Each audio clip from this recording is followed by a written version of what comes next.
Sí, estoy sin la cámara por cualquier cosa, estoy metiendo a la gente. Bien, vamos. Muy buenas tardes. Bienvenidos a todas y a todos aquí presentes en esa actividad del Departamento de Ingeniería Industrial. Como director del departamento me es muy grato dar inicio a esa actividad que se enmarca dentro de una serie de actividades que tenemos en ese mes de marzo en el contexto de la conmemoración del día 8 de marzo. Esa es la primera, vamos a tener varias actividades, pero no es solamente un mes en el Departamento de Ingeniería Industrial. Hace años ya le damos mucha importancia al tema género, igualdad de género, y creamos una mesa de género donde regularmente trabajamos temas en ese contexto. Hoy vamos a tener una presentación de Alejandra Sepúlveda, que es directora ejecutiva de la Comunidad Mujer, y esa presentación la va a moderar Alejandra Misala, académica, colega del Departamento de Ingeniería Industrial, pero también directora del Instituto de Estudios Avanzados en Educación. En esa presentación vamos a aprender mucho, yo creo que nos va a iluminar mucho, y el desafío que tenemos acá es después bajarlo a la realidad con el propósito de avanzar en el tema igualdad de género. Muchas gracias nuevamente a todas y a todos por su presencia acá. Y Alejandra Misala, te paso la palabra a ti. Hola, buenas tardes a todos y todas. Bienvenidas a este seminario que, como dice Richard, nuestro director, se enmarca en la conmemoración del Día Internacional de la Mujer y sobre todo en un año como este en que tenemos la gran oportunidad de tener una convención paritaria que va a redactar una nueva constitución para Chile. Y es una gran oportunidad de tener además una constitución con enfoque de género. Y eso es lo que vamos a hablar hoy día. Tenemos una invitada espectacular que nos va a hablar sobre oportunidades y propuestas que esta nueva constitución tiene. Alejandra Sepúlveda es nuestra invitada. Ella es periodista, es licenciada en Comunicaciones de la Universidad Diego Portales. También es magíster en Relaciones Internacionales de la Fundación Ortega y Gasset de España y tiene un diploma en Marketing de la Universidad Adolfo Ibáñez. Alejandra se ha especializado en temas de género, en políticas públicas, participación económica y política también de las mujeres. Desde el año 2010, ella es directora ejecutiva de Comunidad Mujer y desde allí ha liderado una serie de iniciativas para promover el empoderamiento económico de las mujeres y también el empoderamiento político, hay que decirlo.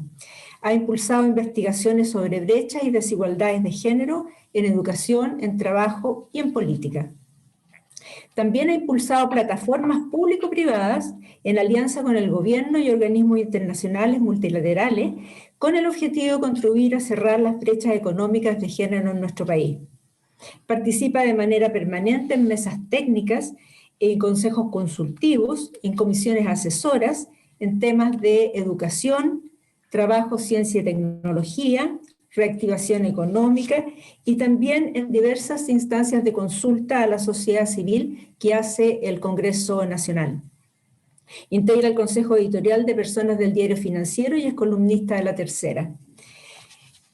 Como verán, una persona que se ha dedicado la vida entera a este tema y nadie mejor que ella que nos pueda contar sobre las reflexiones y las propuestas que desde Comunidad Mujer hay respecto de esta nueva constitución que vamos a escribir todos y todas. Muchas gracias, Ale. Muchas gracias a ti, Alejandra, por esa bienvenida tan calurosa además. La verdad es que tengo la misión de compartir con ustedes en esta, ya esta tarde, efectivamente las propuestas y las oportunidades que como organización nosotros vemos en este proceso constituyente y en esta nueva constitución. Es un tema maravilloso, así que espero poder entusiasmarlas tanto a todos y a todas como lo estamos nosotras con este proceso. Voy a compartir una presentación para partir inmediatamente. Momento. Ahí. Se ve bien, ¿verdad? ¿sí? Bueno, quise primero poner un poco de acento en lo que se nos viene, en el sentido de que estamos a puertas de elegir a los integrantes, a esos 155 integrantes que escribirán la Convención Constitucional después de las elecciones de abril del 10 y el 11, si es que no hay un aplazamiento de eso. Y la verdad es que ya desde este momento, desde esta elección, Chile está viviendo un proceso que es inédito y es único, no solamente por la oportunidad de escribir la primera constitución en democracia, sino que también porque va a ser la primera constituyente paritaria también del mundo a nivel internacional. Esto es algo que nos va a permitir ser referentes y que quiero decir que ha sido producto de un trabajo mancomunado de organizaciones de la sociedad civil, organizaciones feministas, de las parlamentarias, del movimiento que empezó a fraguarse a partir de mayo del 2018 en el sentido de toda esta ola que ha habido de poder, en el fondo, las mujeres dar un paso más allá con nuestras demandas por conquistar nuevos derechos. Entonces, traje aquí unos datos muy cortitos. El trabajo de discusión de la constituyente paritaria partió a comienzos de diciembre, cuando estas organizaciones nos reunimos para ver de qué manera incidíamos, y hubo 3 momentos clave en la discusión parlamentaria, bueno, por supuesto, más allá de lo que fue el acuerdo de noviembre. El 19 de diciembre del 2019 se ingresó el primer proyecto a la Cámara de Diputados que proponía entonces la paridad en la elección de la Convención Constitucional dentro de lo que es el sistema electoral proporcional que tenemos hoy día en Chile. De ahí, por supuesto, este proyecto de ley siguió una ruta que yo diría que fue como de infarto, porque a la discusión en las comisiones, después siguió una serie de discrepancias respecto a cómo esto podía ser, precisamente porque estábamos hablando de una innovación tan importante en el sistema electoral chileno. Y finalmente, en este recorrido que pasó por comisiones de Constitución, por comisiones mixtas, por discusiones en sala, bueno, finalmente el 4 de marzo del 2020, en la sala en pleno del Senado, entonces aprueba el último trámite y se puede decir que ese es el momento en que nace esta posibilidad cierta de tener la paridad en la convención, que pasó también una nueva desafío en el plebiscito de octubre, porque si ustedes se acordarán, habían 2 opciones. Podíamos elegir por la opción de la comisión mixta o de la convención paritaria 100% elegida por la ciudadanía, y esa fue entonces la opción que una mayoría abrumadora de la población tomó. Y entonces, para cerrar este capítulo, hoy día tenemos un desafío importante, porque vamos a tener una convención paritaria, pero ahora lo importante también es lograr que en el funcionamiento de la nueva Constitución también exista no solo una representación descriptiva, es decir, este 50% hombres, 50% mujeres, sino que también una representación sustantiva. Eso quiere decir, por ejemplo, que una mujer sea la que presida la Convención Constitucional, que es un tema que ha estado en la palestra en estas semanas.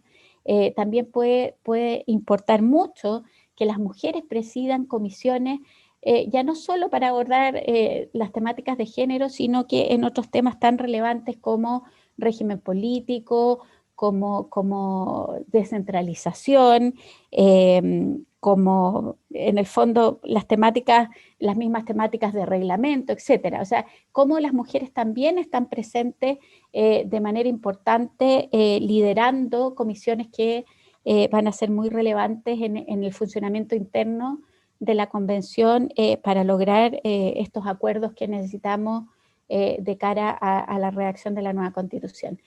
Eso como preámbulo de mi presentación. Ahora quiero compartirles un video que nosotros elaboramos para nuestra ceremonia del 8 de marzo, y donde son las voces de mujeres de todo Chile las que nos expresan lo que quieren y anhelan para la nueva Constitución. Así que les muestro inmediatamente el video.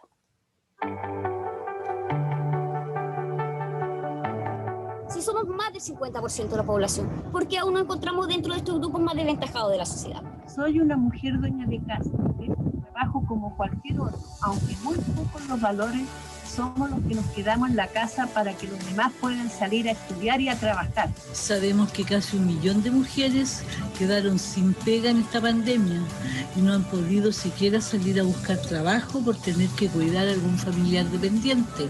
Es indignante. Realizando el mismo trabajo que ellos, nosotros recibimos un sueldo mucho menor. La cifra de femicidios no baja. Tenemos miedo en la calle, en nuestros hogares, en nuestros trabajos. Ya basta. Para que las niñas podamos soñar sin límites, necesitamos a todos y todas una educación no sexista, pero que nos entregue las mismas oportunidades. Estamos cansadas de naturalizar que los espacios de poder sean espacios explícitamente para los hombres. Como nunca en este tiempo se ha hecho evidente la necesidad de tener un sistema de cuidados y una legislación que también les dé a ellos derechos y deberes. Si la Constitución reconoce este trabajo como tal, quizás podríamos tener una jubilación más justa o incluso un ingreso por cuidar para el futuro. Nuestro derecho a vivir una vida libre de violencia es un derecho humano fundamental que debe ser reconocido en la Constitución. No queremos que esto siga sucediendo. Es por esto que buscamos que la nueva Constitución se establezca con claridad la igualdad salarial para hombres y mujeres. Es por eso que todas las soluciones que se entreguen hoy día al país tienen que incluir nuestra visión. Por todas esas cosas y muchas más, quiero y deseo de tu corazón que esta nueva Constitución me asegure a mí y a todas las mujeres de este hermoso país que es Chile que vamos a tener una vida con más dignidad e igualdad de oportunidades. Niños, niñas y también personas adultas, ayúdanos a mejorar esta nueva Constitución para que así tengamos un mejor país para donde poder vivir.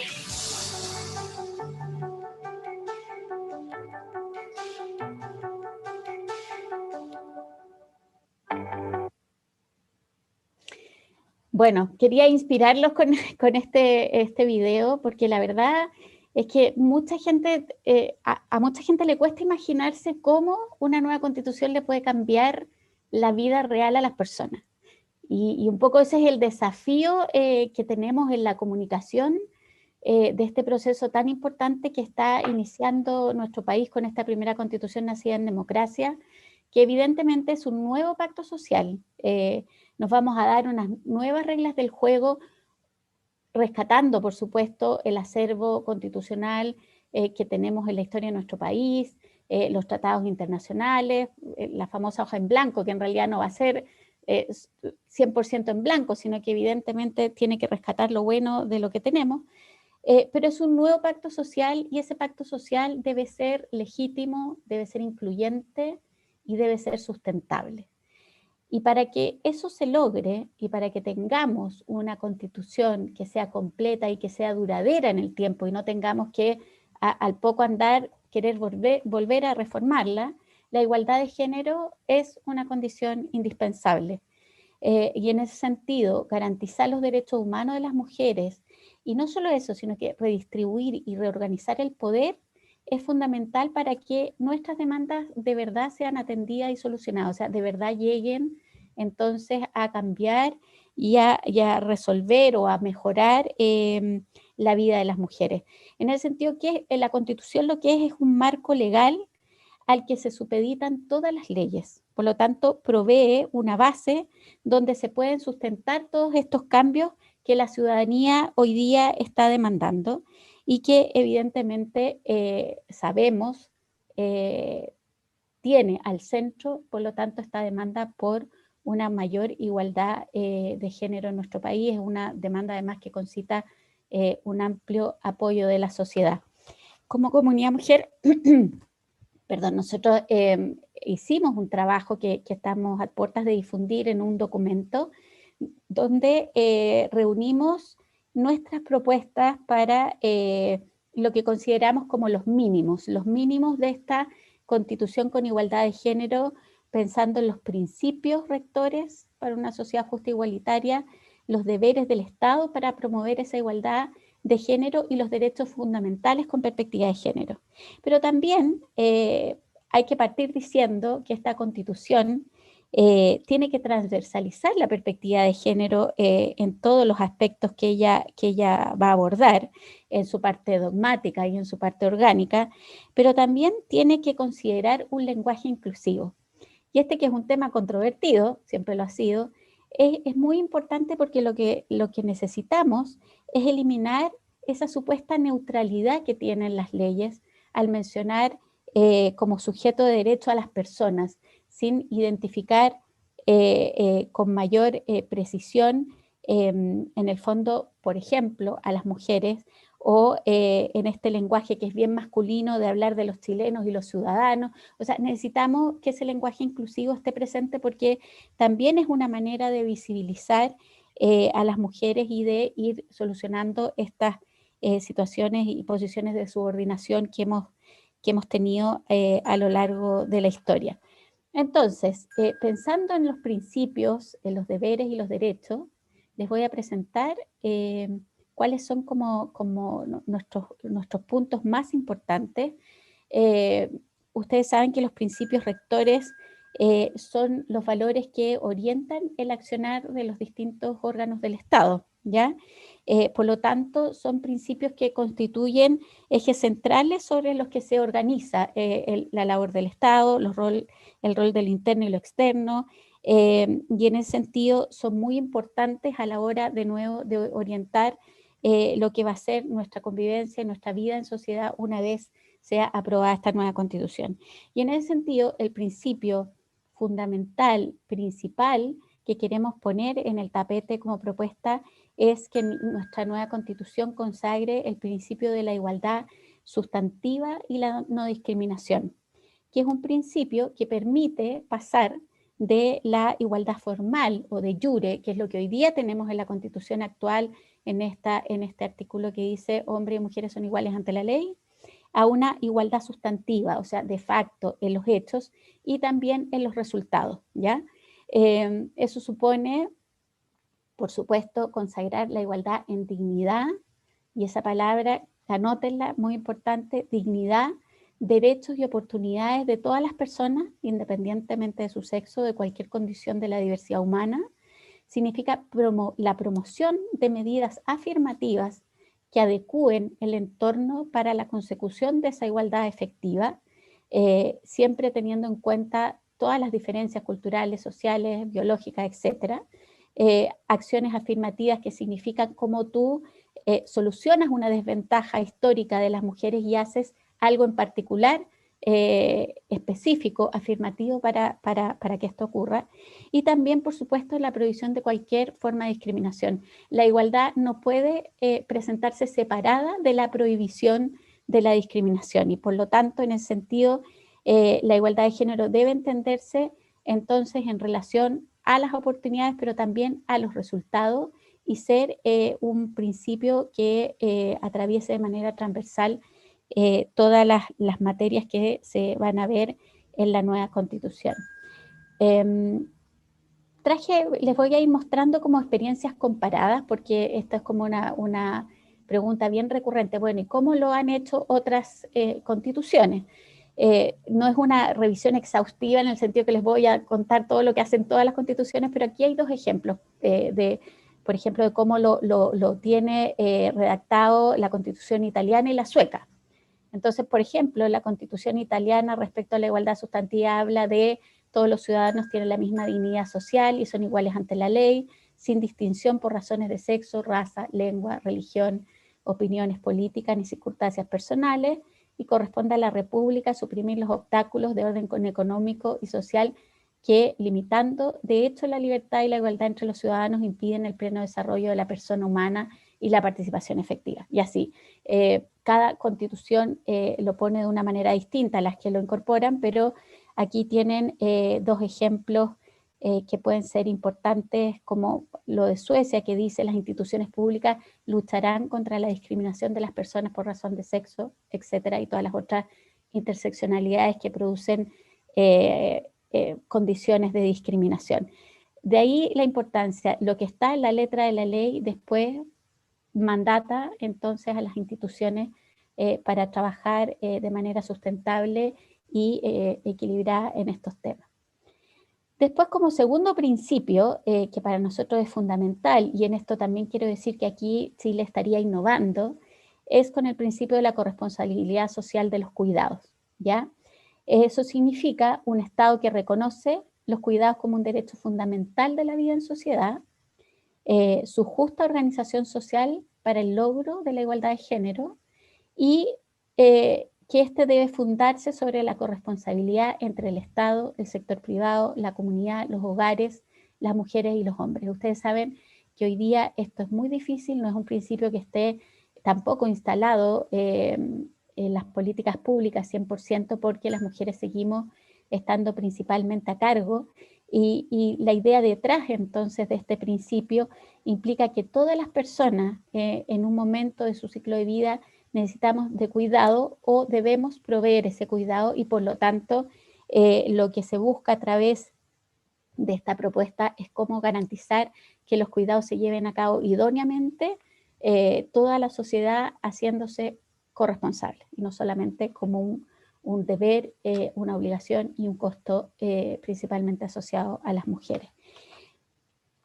Aquí hay algunas experiencias, por ejemplo, está la Constitución de Finlandia, que dice: quienes no pueden obtener los medios necesarios para una vida digna tienen derecho a recibir subsistencia y cuidados indispensables.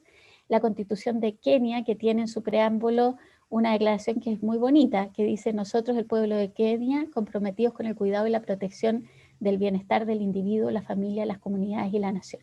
Aquí se reflejan ejemplos de cómo está establecido este principio o estos conceptos de corresponsabilidad en estas constituciones. Luego, si hablamos de deberes, que los deberes obviamente también son muy importantes y son parte de la redacción o el trabajo que se debe hacer en una nueva constitución, para nosotros es muy importante el deber del Estado de garantizar la participación paritaria de mujeres y hombres en la vida política. Esto porque lo sabemos y está tan medido, la falta de participación de las mujeres y otros grupos sociales en la política y en lo público ha producido y produce una distorsión de las democracias representativas. Es lo que de alguna manera a propósito de la elección de la Convención Constitucional se ha intentado corregir cuando pedimos esta representación paritaria de mujeres, cuando pedimos que existan escaños reservados para los pueblos originarios, la participación de independientes. Es decir, tenemos una democracia representativa que evidentemente puede mejorar, y lo que importa es que esto sea la regla y no la excepción.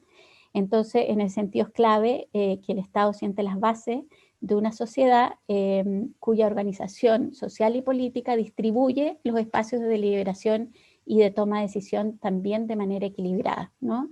La democracia paritaria en ese sentido tiene dos fines fundamentales. Uno es erradicar la exclusión estructural, en particular hacia las mujeres y los hombres, y que ambos contraigan responsabilidades compartidas en todas las esferas entonces de la vida pública y privada.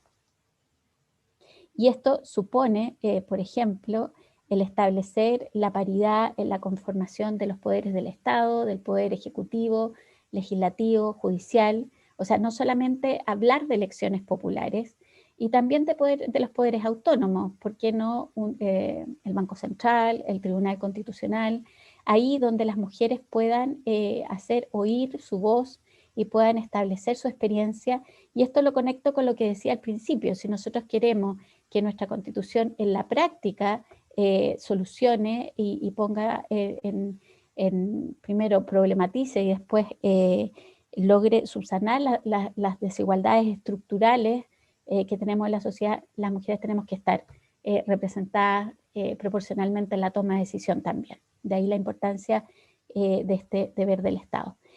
Aquí tenemos algunos ejemplos de constituciones como la Constitución de Argentina, que dice: la igualdad real de oportunidad entre varones y mujeres para el acceso a cargos electivos y partidarios se garantizará por acciones positivas. Ustedes saben que Argentina además fue uno de los primeros países de Latinoamérica que legisló cuotas de género en sus elecciones parlamentarias, y eso fue el año 90. Y tenemos otro ejemplo en Francia que dice: la ley favorecerá el acceso igualitario de mujeres y hombres y los mandatos electorales y cargos electivos, así como las responsabilidades profesionales y sociales. Luego tenemos otro deber del Estado, que también proponemos como algo fundamental y que es como de alguna manera un espejo del principio de corresponsabilidad social, y que es el reconocimiento del trabajo de cuidados no remunerado como una actividad productiva. Este ha sido en esta campaña electoral uno de los temas más mencionados, por ejemplo, por las candidaturas, sobre todo de mujeres, que están abogando por la igualdad de género y la perspectiva de género en la nueva Constitución. ¿Y esto por qué? Porque el trabajo doméstico de cuidado no remunerado realiza una contribución fundamental a las economías de los países, así como a su bienestar individual y a la sociedad. Nosotros en Comunidad Mujer hicimos un estudio donde calculamos su valor económico, y este es del 22% del PIB ampliado, o sea, es la actividad productiva mayor y más importante en este país, más que la minería, más que el sector financiero, solo que no se valora y ha permanecido más bien invisible. Entonces, ¿qué creemos? Que su reconocimiento constitucional permitiría, de nuevo, orientar la creación de políticas públicas que abordaran su visibilización, por un lado, pero también su reducción y redistribución, ¿ya? Entre estas tareas, entre mujeres y hombres, pero también la comunidad, el sector privado y el Estado. Y aquí hay ejemplos importantes de políticas públicas que no han podido llevarse adelante en décadas, y que, por ejemplo, teniendo esto en consideración, sí podrían finalmente destrabarse o lograrse, pensando en este principio de corresponsabilidad y en este deber de reconocimiento del trabajo de cuidado no remunerado como actividad productiva, como por ejemplo podría ser la reforma de la ley de Sala Cuna, o el hecho de elevar como pilar de la protección social el cuidado como parte de un sistema integrado de protección social en Chile, etcétera. Y aquí hay ejemplos en constituciones. Aquí estas son constituciones latinoamericanas. Está la Constitución de Bolivia, que establece que el Estado reconoce el valor económico del trabajo del hogar como fuente de riqueza, etcétera. Y la Constitución de República Dominicana, que dice: el Estado reconoce el trabajo del hogar como actividad económica que crea valor agregado y produce riqueza y bienestar, por lo que se incorporará en la formulación y ejecución de las políticas públicas y sociales.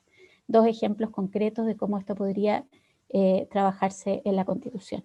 Luego tenemos el catálogo de derechos, que esto es bien importante porque la Constitución actual, por supuesto, que consagra derechos, pero consagra derechos en genérico a las personas. Y lo que Comunidad Mujer propone, y las organizaciones en general de mujeres y feministas que estamos trabajando estos temas, es que existan derechos fundamentales específicos reconocidos para las mujeres, nuevamente al reconocer esta desigualdad estructural que nos lleva acompañando ya a lo largo de la historia y por varias décadas. Entonces, en el fondo estamos hablando de, por un lado, la posibilidad de elevar a rango constitucional todos aquellos tratados internacionales de derechos humanos que Chile ha suscrito, y uno de ellos, y el principal relacionado con los temas de no discriminación hacia las mujeres, la Convención de la CEDAW, que fue ratificada por nuestro país en marzo del 2020, el protocolo facultativo, pero también está entonces cómo complementamos ese catálogo de derechos con derechos fundamentales y específicos para las mujeres. Y diría que uno de los más importantes, más urgentes, más relevantes es el derecho a una vida libre de violencia, el que esto se garantice institucionalmente, el derecho a una vida libre de violencia principalmente para las mujeres y las niñas en el espacio público, en el espacio privado, y por lo tanto que esto permita al Estado asumir una obligación de adoptar todas las medidas necesarias para prevenirlo, repararlo, sancionarlo, erradicarlo. Y esto porque existe una relación indisoluble entre la violencia y la desigualdad, o sea, a menos autonomía de la mujer, más vulnerabilidad a recibir un trato de violencia que no solo es física, por supuesto, pero también porque necesitamos de una vez por todas lograr que esto sea un abordaje unificado de las políticas públicas, que es algo que está en lo que Chile está muy al debe, y en el sentido elevar el estándar a estas obligaciones que tenemos con los tratados internacionales que ha suscrito Chile. Aquí también de nuevo hay ejemplos de constituciones que establecen este derecho nuevamente, la Constitución boliviana, la Constitución de Ecuador, que dice una vida libre de violencia en el ámbito público y privado. El Estado adoptará las medidas necesarias de nuevo para prevenir, eliminar y sancionar todas las formas de violencia. Es muy importante porque mientras el Estado tenga un mandato claro y todas sus instituciones, eso también aumenta la eficacia y básicamente ordena los fallos de los tribunales, ordena la acción de la policía, todo lo que después tiene que pasar, por supuesto, después cuando esta Constitución tenga una bajada en la realidad de las normas, de las instituciones, de las jurisdicciones, etc. Después tenemos otro derecho que nos parece de mucha relevancia, que es el derecho al trabajo remunerado y a la igualdad salarial. La Constitución actual de Chile consagra la libertad del trabajo y protección, garantiza que toda persona tiene derecho a la libre contratación y a la libre elección del trabajo con una justa retribución, prohíbe la discriminación que se basen en la capacidad personal. Pero nosotros entendemos que el trabajo no es solo acceso, ¿ya? El derecho al trabajo también supone el cómo es la calidad de esa incorporación al trabajo, cómo se vincula también con condiciones, con las condiciones en que este trabajo se desarrolla. Y lo que la evidencia nos ha mostrado década tras década y año tras año es que hay una dimensión de la desigualdad salarial, que es uno de los indicadores más relevantes en los temas de autonomía económica de las mujeres. Como decía, hay una dimensión o una proporción de esa brecha salarial que solo se explica por discriminación, y por discriminación basada de nuevo en el rol tradicional de la mujer en la maternidad. Entonces, este es un derecho que lo que permitiría sería integrar la igualdad salarial como un derecho en la Constitución, y también, de nuevo, la promoción de la corresponsabilidad social, de los cuidados, para solucionar entonces esa desventaja que comporta para las mujeres y que se traduce de nuevo en esta diferencia que se mantiene en el tiempo y que es uno de los peores indicadores económicos que tiene nuestro país. Aquí tenemos dos ejemplos de cómo esto se da en otras constituciones del mundo. Por ejemplo, la Constitución de España dice: todos los españoles tienen el deber de trabajar y el derecho al trabajo, a la libre elección de su profesión u oficio, a la promoción a través del trabajo y a una remuneración suficiente para satisfacer sus necesidades y las de su familia, sin que en ningún caso pueda hacerse discriminación por razones de sexo. Y también está la Constitución de Grecia, que dice que el trabajo constituye un derecho y que queda bajo la protección del Estado, y también todos los que trabajan tendrán derecho, sin tenerse en cuenta su sexo ni otras distinciones, a la misma remuneración por el trabajo de igual valor realizado. Esto está bastante estandarizado a lo que son los criterios, en este caso de la Organización Internacional del Trabajo, bajo este principio de igual remuneración a trabajo de igual valor. Y por último, y muy importante, está el derecho a una educación no sexista. La Constitución actual de Chile consagra el derecho a la educación, pero no garantiza el ejercicio de este derecho en igualdad de condiciones para mujeres y hombres. Tampoco manifiesta los valores que deben orientarlo.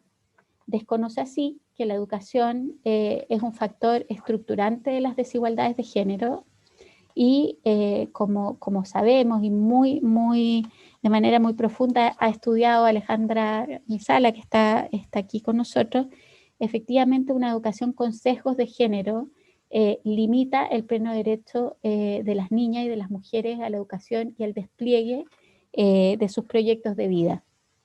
Por lo tanto, es un derecho que, a la luz de todo lo que ha costado avanzar en esto y considerando que es la base de las oportunidades, pensamos que es muy importante que tenga un reconocimiento constitucional, dado que es la base de una transformación cultural también que aspire a la igualdad de género real.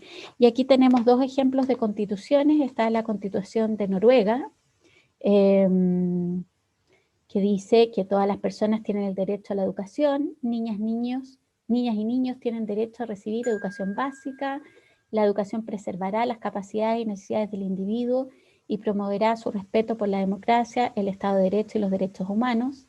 Las autoridades del Estado garantizarán el acceso a la educación secundaria y la igualdad de oportunidades a la educación superior sobre la base de las calificaciones. Y en el caso de Suiza, que dice hombres y mujeres tienen los mismos derechos, la ley garantizará su igualdad tanto en la ley como en la práctica, especialmente en la familia, en la educación, en el lugar de trabajo, etc. Eso, no sé si corrí mucho, pero no quise pasarme del tiempo, y la idea es que podamos en el fondo ahora abrir una conversación con todos ustedes para poder conocer sus opiniones. Muchas gracias, Alejandra. Súper interesante. Hay algunas preguntas que ya se han hecho en el chat, te las voy a ir mencionando. Hay una primera que, bueno, todo el mundo dice que está súper interesante las propuestas y la presentación tuya. Hay una que pregunta, ¿cuáles son los mecanismos para hacer exigible estos principios y estos derechos? Si ustedes, así como revisaron las constituciones en relación a lo que estaba en la Constitución, si también revisaron cómo estos países bajaban esto y hacían exigible estos derechos y estos deberes del Estado. No sé si quieres que vayamos de a una. Bueno, mira, no lo estudiamos en el documento, pero claramente ese es un tema importante de señalar, y que también nosotros vemos que va a ser uno de los temas a discutir, por ejemplo, en el tema de las garantías de los derechos sociales, ¿no? Que obviamente creemos que también deben tener una perspectiva de género. Algunos los tenemos aquí: el derecho al trabajo, a la educación, a la vivienda, a la salud, son otros.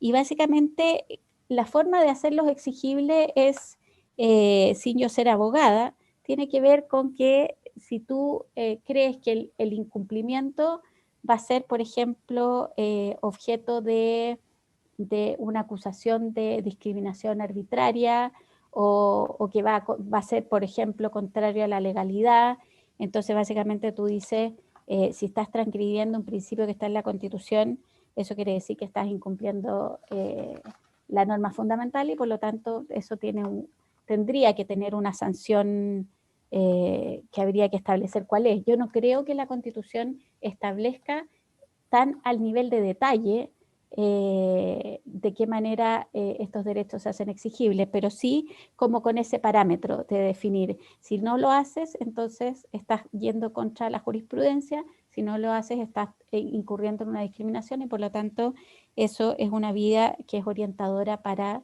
luego la bajada normativa, a ver cómo se sanciona.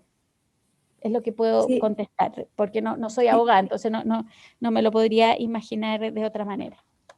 Sí, de hecho, en el caso español, por ejemplo, que es el que yo conozco un poco, básicamente la Constitución orienta las leyes, y son las leyes y las políticas públicas, por cierto, y son las leyes las que se hacen exigibles, porque si no queda a la decisión de un juez en particular cómo lo toma o cómo lo sanciona.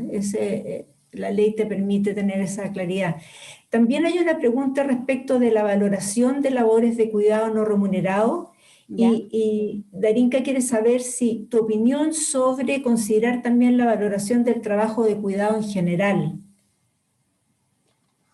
Es que es que el trabajo doméstico y de cuidado no remunerado incluye, si yo entiendo bien el criterio, incluye el cuidado en general, porque cuando hablamos de cuidado estamos hablando de el cuidado de niños, de niñas, de adultos mayores, de personas dependientes, pero estamos refiriéndonos a ese cuidado que no obtiene una remuneración fuera del ámbito privado, porque si tú lo pagas afuera es un trabajo remunerado. Entonces estamos hablando, por un lado, de todo ese listado gigantesco de tareas domésticas que incluye lavado, planchado, cocina, etcétera, etcétera, pero también el cuidado de niños, niñas, adultos dependientes y personas mayores. No sé si contesto con eso. ¿Puedo quizás darle un poquito más de contexto? ¿Sí? O sea, mi duda es sobre todo a propósito de lo que ha pasado en la pandemia, con, por ejemplo, actividades directamente relacionadas con el cuidado de niños, que ha quedado con la pandemia súper en evidencia lo desprotegidas que están, incluso las remuneradas, por ejemplo, los jardines infantiles, las educadoras de párvulo, que su trabajo se ha visto tremendamente precarizado en estas situaciones, incluso respaldado por la ley. O sea, no podemos pagar si no se está realizando el trabajo a un jardín público porque están los niños en la casa, y no les podemos pagar a una persona de forma remunerada. A eso me refería, como ese tipo de trabajo. Ya, mira, eso tiene un poco que ver con lo que hablé al principio, en los principios, cuando hablé del el principio de corresponsabilidad social de los cuidados, que tiene que ver con cuando tú logras que el Estado aplique el criterio de que todos somos corresponsables de esta tarea. En el fondo también, de nuevo, orientas a las leyes y a las políticas públicas para que eso sea una realidad. Y te doy un ejemplo. Hoy día nosotros tenemos un código laboral que no reconoce derechos y deberes exclusivos a los hombres para el cuidado. Entonces, tenerlo desde la Constitución podría significar tener un postnatal masculino obligatorio, podría significar que en las leyes laborales se orienten de tal manera de que, por ejemplo, una ley de suspensión del empleo o ahora que hubo una ley de crianza protegida, no sean necesariamente las puras mujeres las que acceden a esos subsidios, a esos beneficios, sino que haya algo más equiparado entre hombres y mujeres. Implica la reforma a la sala cuna, implica que el Estado invierta recursos en fortalecer un sistema nacional de cuidados que tiene que ver con ese cuidado institucionalizado que tú dices, más centros de acogida y de larga estadía al adulto mayor, más salas cunas y por lo tanto en el sentido también el fortalecimiento de lo que puede ser la carrera docente de las parvularias. O sea, de alguna manera lo que haces de nuevo es orientar una conciencia y una coherencia mucho mayor en este que es un tema tan importante. Gracias, Alejandra. Hay un comentario de Juan Manzano, abogado Juan Manzano, que le voy a dar la palabra a él, que es un poco más extenso y prefiero que él mismo lo haga el comentario. Juan. Está sin audio. Está sin audio. Sí, activa el micrófono, por favor. ¿Ahora sí? Ahora sí. Perfecto. Bueno, muy buenos días y gracias a todos. En realidad, abogado, pero también fui parte de la Universidad de Chile en un magíster, entonces ese es como mi contacto con este mundo. Y bueno, solamente decir que, tal como lo mencioné, más que la pregunta, era una opinión que yo lo he visto, se ha tratado durante muchos años respecto de la violencia, los resultados, pero mi opinión, mi formación profesional sería ideal que este tipo de cosas, en cuanto a más que establecer un castigo, vemos el inicio, cómo se forma esto, es decir, cuál es la preocupación del Estado y también cuál es el incentivo a la familia para preocuparnos de la educación de los niños. los primeros pasos, la violencia, el respeto, la puntualidad, el conversar, el saber escuchar. Eso yo no lo he visto como una política de Estado ni tampoco educacional. Esos son los primeros elementos que son formativos de cómo tú te vas desarrollando con los demás, cómo te vas relacionando y también cómo vas resolviendo los problemas. Entonces, cuando esa carencia se mantiene en la infancia, te repercute después en la adultez. De hecho, hay psicólogos que dicen, todo lo que no se amarra, todo lo que no se trata en la infancia te repercute en la adultez.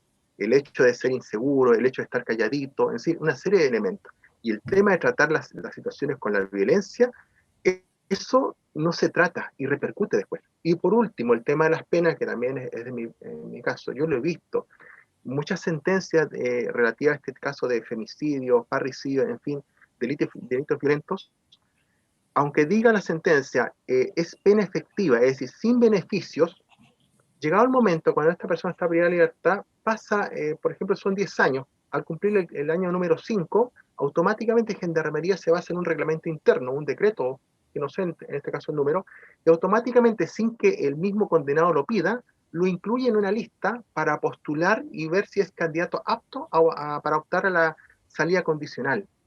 Y eso después pasa por trámite administrativo que incluso en forma interna no ve la Corte de Apelaciones y dice, si el informe es favorable, dice, se ve que está arrepentido, se ve que se reinserta, listo, le otorgamos la salida por derecho. Entonces no se cumple el tema de la pena efectiva. Esos dos temas, como señalé ahí, no he visto nunca que se haya tratado a nivel político, ni tampoco a Congreso, ni tampoco que haya salido un ministro de Educación que diga, esto va a ser uno de los elementos que va a marcar mi gestión en los próximos 4 años. Entonces, sería ideal que en algún momento esto también repercutiera. Yo debo decir que en forma interna, en más de una ocasión he tratado de enviar y también tratar de tener conexión con las diversas autoridades en estos años, pero siento que dice, ya, muchas gracias, lo vamos a ver, y queda ahí. Entonces, estos espacios, que ustedes obviamente son personas que tienen mucha más conexión con el mundo político, yo por ejemplo soy de Arica, entonces mi posibilidad de tener una relación un poquito más directa, más de peso, se diluye en Santiago. Pero ustedes, algunos, yo tengo la sensación que tienen como más injerencia, más poder de relación con diversos políticos de todos los espectros, y eso es algo bueno. Entonces, más o menos lo puse de esa manera, y creo que podría servir de elemento para eso, nada más. Déjale tiempo a Alejandra para reaccionar, porque estamos cortos de tiempo. Alejandra. Sí, disculpe, eso era. Sí, está bien, Muy entusiasmado. muy bien. Sí, bueno, desde el punto de vista de las políticas públicas, evidentemente el tema de educación daba para mucho, y yo creo que ahí incluso Alejandra es más experta que yo. Creo que sí es sustantivo y es importante lo que va a pasar en esta discusión de la nueva Constitución, porque si hay algo que hoy día ha emergido como uno de los elementos que va a ser importante, es la discusión de los que se llaman los DESC, los derechos económicos, sociales y culturales. Y dentro de esos DESC está, por supuesto, el derecho a la educación. Nosotros, como Comunidad Mujer, en nuestra propuesta, vamos al ámbito de género para hablar de la educación no sexista, que está a la base de lo que tú dices, porque efectivamente si una educación desde la primera infancia no se preocupa del buen trato, no se preocupa de que niños y niñas se relacionen como iguales, no se preocupa de no discriminar, no educar sin sesgo, efectivamente eso se va transmitiendo en el tiempo y se va enquistando. Pero obviamente la educación es mucho más amplia y debiese ser algo prioritario de aquí en adelante si realmente queremos avanzar en un desarrollo sostenible, una educación que sea política de Estado, que no cambie en función solamente del gobierno de turno, porque en 4 años hay muchas cosas que no logran transformarse. Entonces, sí, coincido contigo, yo creo que es la base fundante de nuestra vida en sociedad y de las oportunidades que podemos tener, y ahí por supuesto está cómo se fortalece la educación pública y todos esos temas que son muy relevantes.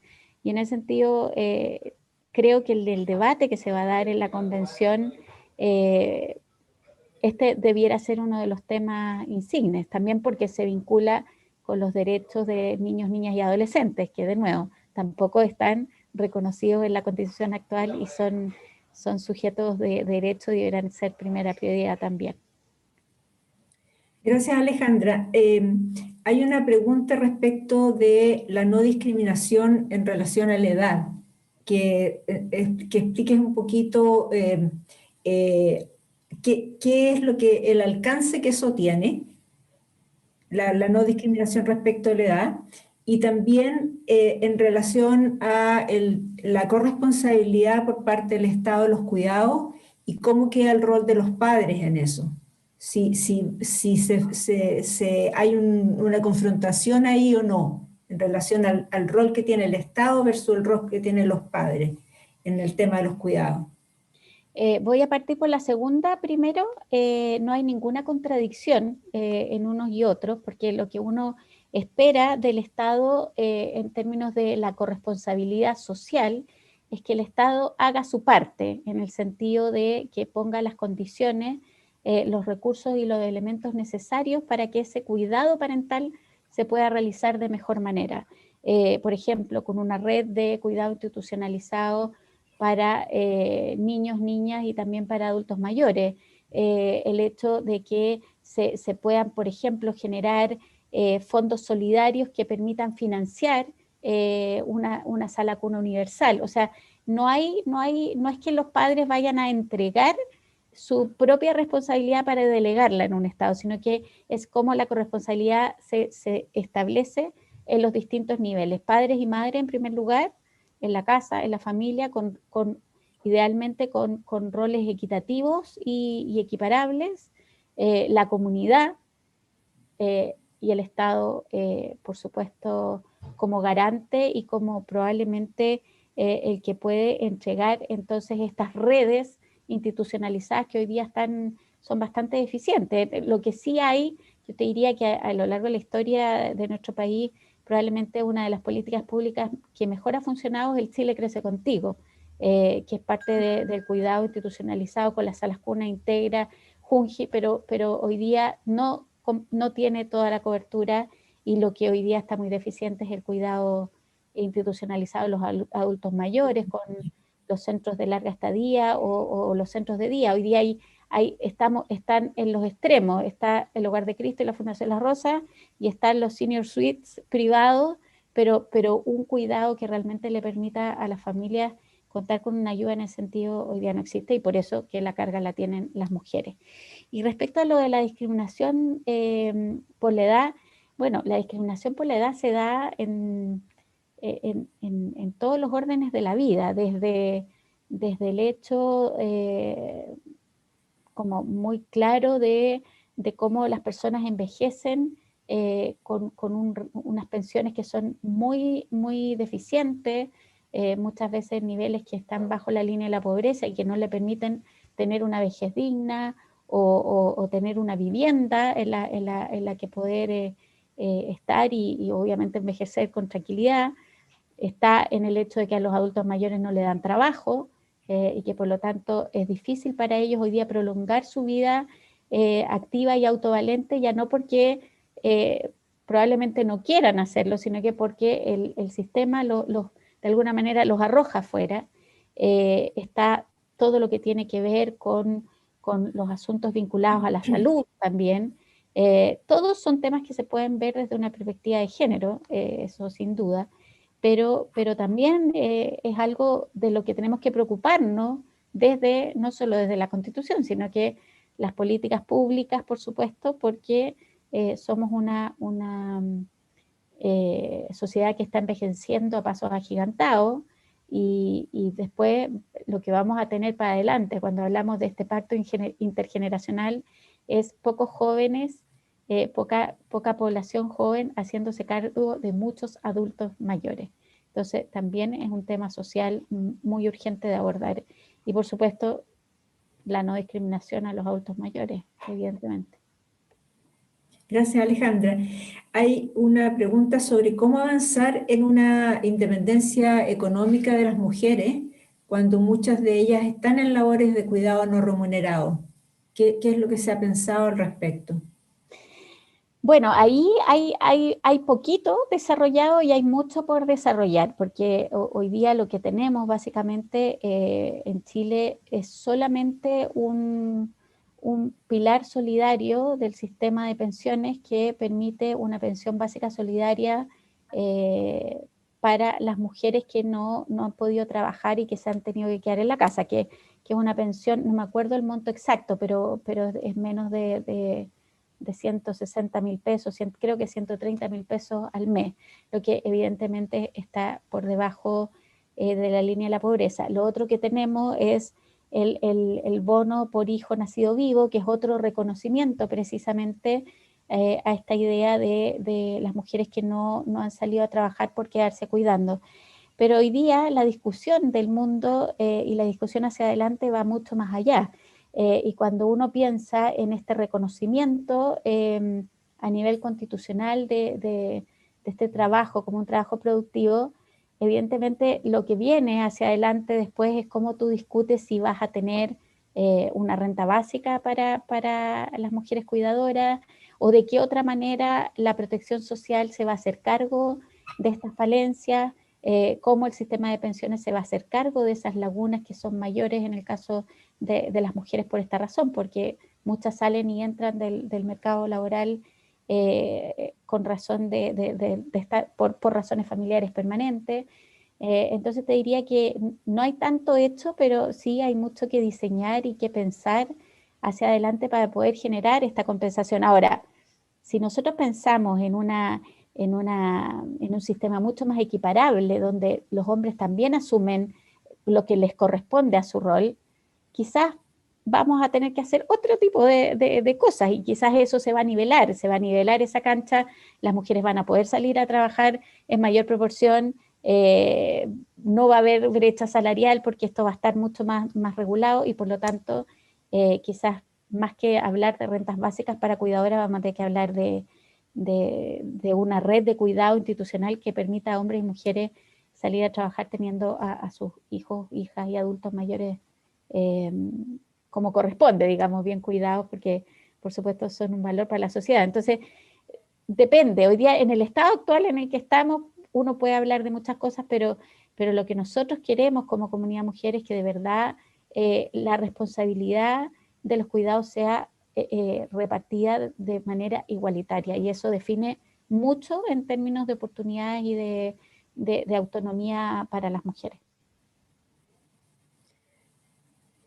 ¿Hay alguna otra pregunta? No, parece que estamos listos. Ale, muchas gracias. Alguien preguntó de quién apoyaba estas propuestas. Es Comunidad Mujer, que lo acaba de decir Alejandra, pero lo clarifico. Son las propuestas que hace Comunidad Mujer para la nueva constitución que vamos a escribir todos y todas en los próximos meses. Muchas gracias, Alejandra. Muchas gracias a todos por haberse conectado y esperemos seguir conversando de estos temas en los próximos seminarios. Muchas gracias a ustedes por la invitación. Gracias. Buenas tardes a todos.